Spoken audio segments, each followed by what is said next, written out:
இலங்கையினுடைய வடக்கு மாகாணம் முதல் இடத்தையும், கடைசி இடத்தையும் பெற்ற ஒரு நிலைப்பாடு தொடர்பாக இன்றைய தினம் ஆராய இருக்கின்றோம். இந்த வடக்கு மாகாணம் முதன்நிலை பெற்றது, கல்வியிலே முதன்நிலை பெற்றிருக்கிறது. பல தசாப்தங்களாக பல்வேறுபட்ட போட்டிகளுக்கு மத்தியில் தற்பொழுது உயர்தர பரீட்சையினுடைய பெறுபவர்கள் வெளியாக இருப்பதை அடிப்படையாக கொண்டு தேசிய ரீதியிலே முதன்நிலை பெற்றிருக்கிறது. பல்கலைக்கழகத்துக்கு தகுதியான மாணவர்கள் 9191 மாணவர்கள் தகுதி பெற்றிருக்கிறார்கள்.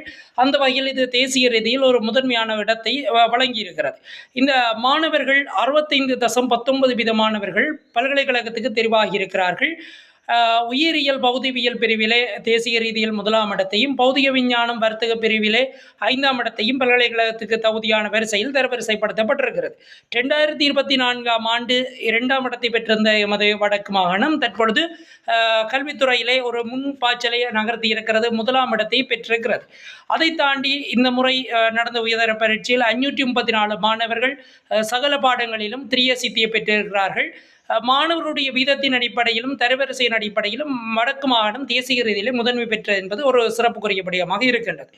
எனினும் நேற்றைய தினம் சில பத்திரிகை செய்தியை வைத்து ஆராய்கின்ற பொழுது வடக்கு மாகாணம் சனத்தொகை பரம்பலில் கடைசி இடத்தை சுட்டிக்காட்டியிருப்பது நாங்கள் தரவுகள் அவதானிக்கக்கூடியதாக இருக்கின்றன. குறிப்பாக 2014 மேற்கொள்ளப்பட்ட குடிசனத்தொகை மதிப்பீட்டின்படி 5.3% மக்கள் வடக்கு மாகாணத்தில் வாழ்கிறார்கள். மேல் மாகாணத்தில் 28.1% மக்கள் மேல் மாகாணத்தில் வசிக்கிறார்கள். இலங்கையினுடைய 9 மாகாணங்களில் கடைசி இடத்தை இந்த வடக்கு மாகாணம் பெற்றிருக்கிறது. குறிப்பாக இலங்கையினுடைய முல்லைத்தீவு பிரதேசத்திலே 1,22,542 பேரும், மன்னார் பிரதேசத்தில் 1,23,674 பேரும், கிளிநொச்சியில் 1,36,434 பேரும், வவுனியாவில் 1,72,250 பேரும் பதிவு செய்யப்பட்டிருக்கிறார்கள். சனத்தொகை பரம்பலுடைய அடிப்படையில் முல்லைத்தீவு மாவட்டம் இறுதி நிலையை பெற்றிருக்கிறது. ஒரு சதுர கிலோமீட்டருக்கு 50 பேர் வசிப்பதாக தரவுகள் சுட்டிக்காட்டப்படுகிறது. இதற்குரிய காரணங்களாக போர்ச்சூழல் காரணமாக நாங்கள் பலர் இழந்திருக்கிறோம். அதனை தாண்டி ஏற்பட்டக்கூடிய பொருளாதார நெருக்கடி காரணமாக பலர் வெளிநாட்டு வேலை வாய்ப்புக்காக சென்றிருக்கிறார்கள். பலர் பொருளாதார நெருக்கடியின் காரணமாக நகர்ப்புறம் கொழும்பு பிரதேசத்தை நோக்கி நகர்ந்திருக்கிறார். இவ்வாறான சூழலும் சனத்தொகையுடைய பரம்பரை செல்வாக்கு செல்ல. அதனை தாண்டி தற்பொழுது வடக்கு மாநில அதிகாரி வீதி விபத்துகளால் பல்வேறுபட்ட இளைஞர்களை நாங்கள் இழந்து கொண்டிருக்கின்றோம்.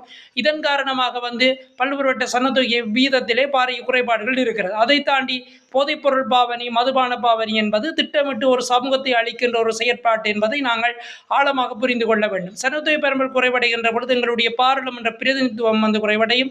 ஏனைய பல்வேறுபட்ட காரணிகள் அலசி ஆராயப்பட இருக்கிறது. எனவே இது தொடர்பாக, இதனுடைய தாக்கம் தொடர்பாக உங்களுடைய கருத்துக்களையும் இந்த காணொளி பதிவினுடைய கருத்து பட்டியல் பதிவு செய்யுங்கள். உங்களிடமிருந்து விடைபெறும்